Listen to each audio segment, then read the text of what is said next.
Sejam bem-vindos a mais um episódio do nosso Webcast FMX.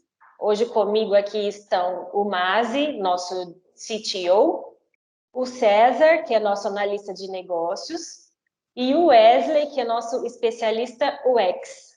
A gente vai falar um pouquinho sobre como funciona o nosso processo de diagnosticar as necessidades do cliente e apresentar as melhores soluções para eles.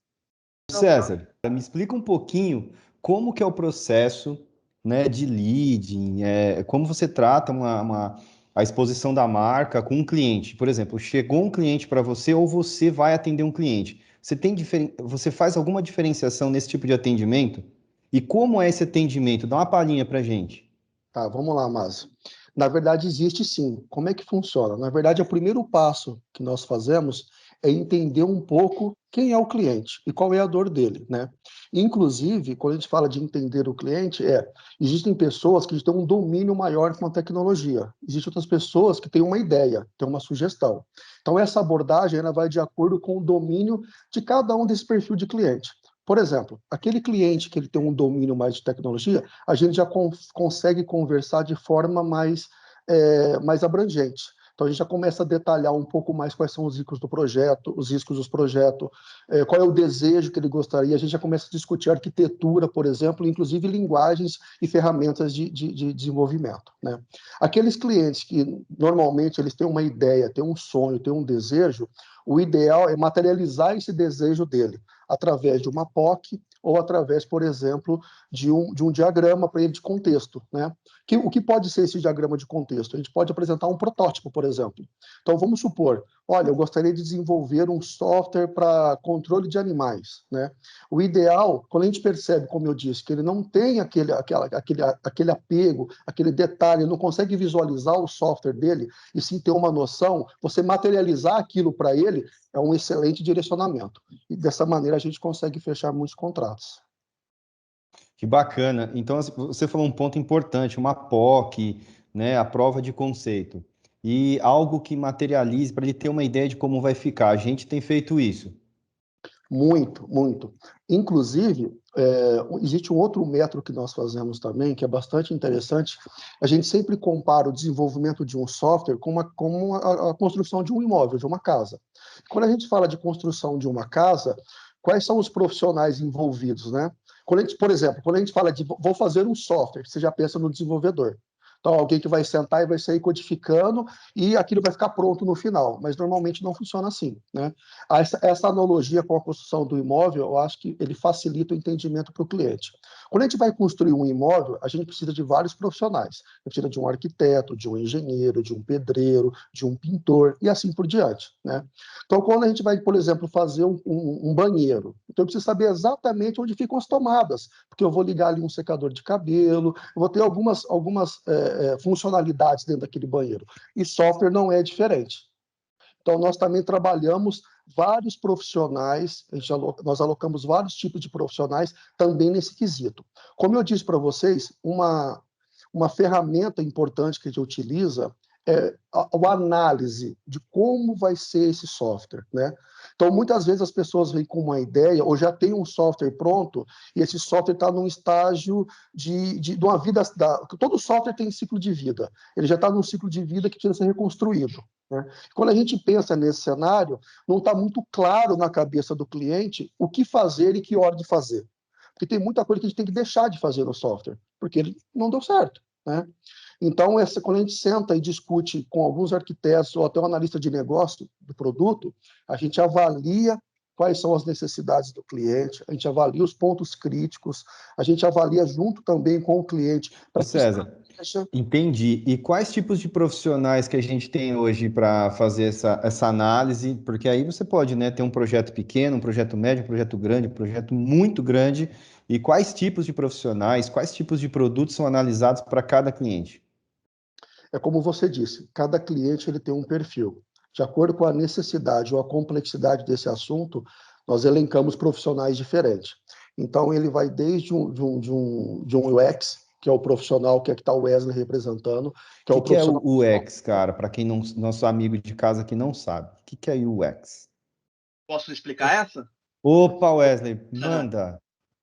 Cara, UX é aquele cara que vai defender e representar o usuário dentro do projeto. Basicamente, o objetivo do UX é capturar e montar uma persona que vai ser aquela pessoa que vai ser o alvo, utilizador da ferramenta. Então, a gente vai identificar faixa etária, de idade, áreas de conhecimento, nível de conhecimento de tecnologia, para saber como que vai ser a linguagem que a ferramenta vai conversar com esse usuário. Então, basicamente, o UX é isso, é essa pessoa que vai representar o usuário dentro do projeto. Perfeito. Além do profissional de UX, como o Wesley bem mencionou, nós temos outros perfis, como um arquiteto de solução. A gente precisa entender como que está construído, como está linkado esses sistemas, né? A gente também tem um analista de requisito, que é aquela pessoa que vai entender da regra e vai escrever de forma lúcida e clara, né? Então, nós temos vários profissionais que, em conjunto, a gente consegue dar um melhor direcionamento para o nosso cliente. Bacana. E Wesley, você sabe os tipos de produtos que a gente fornece, tipos de serviços que a gente fornece na Claro, FMX? existem vários. O principal deles, assim, que é o que eu e o César mais trabalha, é na parte de prospecção de novas ferramentas, novos sistemas, quando nossos clientes eles precisam de solução para os problemas deles. Mas, além disso, né, a FMX ela trabalha na parte de internalização de mão de obra, onde a própria FMX oferece pessoas especializadas para trabalhar dentro de outros projetos ou até em outras empresas. Nós temos também o serviço na parte de, me fugiu o nome, a palavra, de suporte, quando a gente monta uma equipe, uma estrutura. Sustentação? Isso, essa é a palavra que eu estava procurando. Quando nós montamos uma estrutura para cuidar da sustentação de uma empresa ou de um negócio, de um processo. Então, a gente vai ter toda a estrutura de atendimento de problemas, de correção de erro, na parte até de atendimento de telefone mesmo, quando é necessário. Bem elencado. Deixa eu colocar alguns pontos adicionais, o Wesley falou bem, né? E eu e o Wesley, a gente trabalha muito quando a gente fala de projeto, né? Então, a FMX hoje ela trabalha com alguns serviços, vamos chamar assim, né? O Wesley colocou bem a questão da alocação, que é aquele profissional que você precisa, por exemplo, de braço para a sua equipe. Então, a gente fornece isso com conhecimento especializado. Mas é importante mencionar que, a gente tem todo um cuidado em seleção com esse profissional. Não é somente um profissional com conhecimento técnico, também com um diferencial comportamental, porque precisa trabalhar em equipe, trabalhar em conjunto, saber entender aquelas situações e levantar a mão também quando precisa de ajuda, né? Então, além do serviço de alocação profissional, nós temos fábricas de projeto ágeis, nós também temos fábricas de projeto, né? Então, imagine assim, eu tenho um software, eu tenho um desejo de criar um aplicativo, você direciona para a gente essa demanda, ou seja, já fica claro qual é o escopo definido, que a gente consegue entregar para você dentro de um prazo aceitável e válido. Bacana. Então, nós podemos falar aqui que a gente atua com alocação, né, de profissionais no cliente, Correto? a sustentação, né, tomando conta do TI de uma determinada empresa, podemos tocar do nível 1, né, que é o nível mais básico, ou de atendimento e classificação, até o Correto. nível 3, passando pelo nível 2, né, de já ter uma configuração, algum ajuste, até o nível 3, onde já tem, então, um desenvolvimento, uma melhoria, uma correção mais profunda, né? Nós temos também, então, as fábricas ágeis, né, que aí o César mencionou, e as fábricas de projetos, que são tratados como projetos do modelo tradicional, né, que é um modelo com escopo fechado, com tempo finalizado, né, finito, né? E o Definido. ágil já não. Como que é a diferença disso, César? Você pode explicar um pouquinho também para a gente a questão do tradicional e a questão do ágil? Claro. Qual é a diferença entre quando a gente fala de fábrica de solução ágeis e fábrica de projeto, né? Basicamente, está definido muito a questão do escopo. Quando o escopo ele é claro, ele é conhecido, olha, o cliente ele sabe exatamente quais são as funcionalidades, qual é o desejo que ele tem naquele aplicativo ou naquela solução, nós conseguimos montar um time multidisciplinar para poder entregar esse projeto dentro do escopo e prazo já pré-acordado. Quando nós falamos de fábricas ágeis, nós também montamos uma equipe multidisciplinar, mas a diferença é que a demanda ela vem por parte do cliente. Então, o PO, o Product Owner, ele normalmente está ligado à função do cliente, mas também pode ser um papel da FMX. Então, você imagina o seguinte, fábrica de projetos, o escopo ele é definido e o prazo ele é determinado. No caso da fábrica ágil, não. O cliente vai demandando para nós o backlog, os desejos dele de funcionalidade, nós vamos entregando isso na maior escala de valor possível. Basicamente, essas são as diferenças. Show. E como é que fica na questão da análise, né, de uma demanda de um cliente, uma análise mais profunda? É feita uma entrevista, é feito um assessment, né, uma avaliação junto ao cenário do cliente? Como que a FMX vai, por exemplo, ou tem feito para ir a fundo no ponto determinado ali pelo cliente, né? Às vezes é um ponto em que o cliente está enxergando, às vezes é um ponto que o cliente não viu, e como a gente consegue ajudar a ver o todo, ou propor, a gente propõe inúmeras soluções. Explica um pouquinho como que é esse universo de entrevistar o cliente e chegar com opções de diversas soluções. Quando o cliente ele traz uma proposta para nós, na qual o escopo já está claro, ele já sabe qual é o desejo dele, qual é a entrega, então a gente apoia, além de validar isso, os riscos que isso pode ter, sugerir também uma coisa que a gente faz muito, né? Através da experiência de todos os profissionais que nós temos aqui. Então, a gente atua mais na execução. Existem projetos que eles já são mais amplos, né? Então, aí, nesse caso, a gente precisa mergulhar nesse conteúdo, entender quais são os cenários e aí sim prover ações de melhoria, que são discutidas e avaliadas caso a caso, e aí sim nós tomamos dali uma definição de projeto e seguimos dessa maneira. Então, César, conta pra gente um pouquinho como é que funciona cada etapa, esse fluxo que você segue para poder apresentar para o cliente a melhor solução. Ok, Mariana. Ele é um fluxo bastante ágil e rápido, a entrega para o cliente, a entrega de valor para o cliente. Na primeira fase, é uma reunião junto com o cliente para poder entender a necessidade dele, né? Aí existe nós vamos para a segunda fase. A segunda fase, nós criamos uma proposta da solução, onde nós validamos com o cliente se está aderente conforme a sua necessidade, né? A terceira fase é uma fase onde encaminhamos para os especialistas, onde conseguimos avaliar qual é o esforço para poder executar todo esse projeto, né? E, por fim, a quarta fase, que já é apresentar a proposta da solução junto com o orçamento. Dentro desse processo, só para complementar, em algumas dessas entregas, já é interessante que a gente consiga mostrar para o cliente mais ou menos como vai ser aquilo que a gente vai entregar. E eu digo isso, quando eu digo isso, eu digo visualmente mesmo. É aí que eu entro como UX, captando a maior quantidade vamos dizer assim, de sentimento mesmo que o cliente tem quanto à solução que ele precisa. Eu procuro entender também um pouquinho mais sobre o usuário que a ferramenta desse cliente vai ter, porque, querendo ou não, nós vamos desenvolver, nós vamos fazer essa solução não para o cliente em si, mas sim para o usuário desse cliente.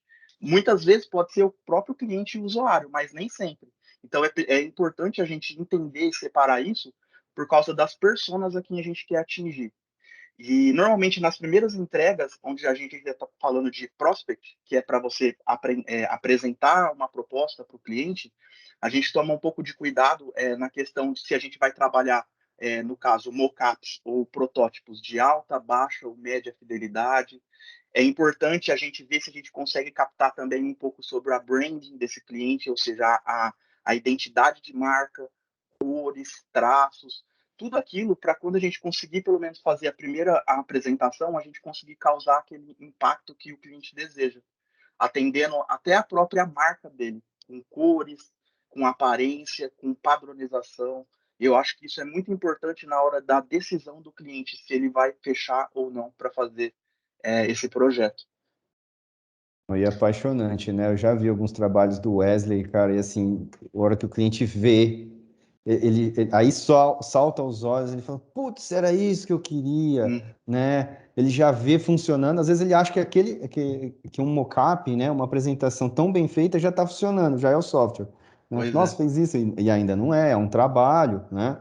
Existem outras etapas, mas é o grande começo, é ali onde a gente também já consegue separar né? E ver se a gente entendeu, né? O importante é nós Sim, entendermos também a necessidade do cliente, materializar, validar com ele, e isso tudo ocorrendo muito rápido, né? Porque o cliente também não pode ficar esperando muito tempo para receber uma proposta, uma avaliação do projeto dele, e isso tem sido cada vez mais rápido na FMX, que está constantemente aperfeiçoando seus métodos, buscando atender e superar as expectativas do cliente, né? Eu acho que é por aí, né, pessoal? sim. Isso mesmo, Márcio. Isso mesmo. Muito Então, tá bom. bom. Obrigada, então, pela contribuição de vocês. Muito importante os nossos clientes terem essa segurança, né, de que a FMX realmente está à disposição para poder atender os clientes conforme as necessidades deles. A gente tem aqui toda uma estrutura, então, de atendimento, desde o analista de negócios, que vai realmente poder entender a necessidade do cliente, vai fazer com que fique visível para ele, dê a segurança para ele de que os nossos profissionais trarão a melhor solução para ele mesmo. Bom, queria agradecer a atenção de vocês, por vocês terem dedicado um pouquinho do tempo de vocês para ouvir a gente falar. E eu queria deixar claro que estamos à disposição, se caso vocês tiverem interesse, ou até curiosidade de saber um pouco mais sobre o nosso processo, ou sobre aquilo que a FMX tem para oferecer. E para a gente é completamente gratificante o resultado final disso tudo. Cada projeto que a gente entrega, cada resultado que a gente visualiza para a gente é maravilhoso. E eu queria agradecer e ficar à disposição de vocês. Assim como o Wesley me coloca à disposição, o Wesley colocou muito bem, né? Estamos aqui esperando vocês entrarem em contato com a gente e nos colocamos à disposição sempre, né? Sem compromisso nenhum, para poder entregar o melhor trabalho, o melhor resultado para vocês. É bem isso, pessoal. Nós estamos aí totalmente abertos para qualquer bate-papo, né? Como o Wesley falou, né? Às vezes por curiosidade ou uma necessidade pontual também, como o César falou, a gente está aqui para construir uma parceria bem forte e duradoura com vocês. Estamos totalmente à disposição.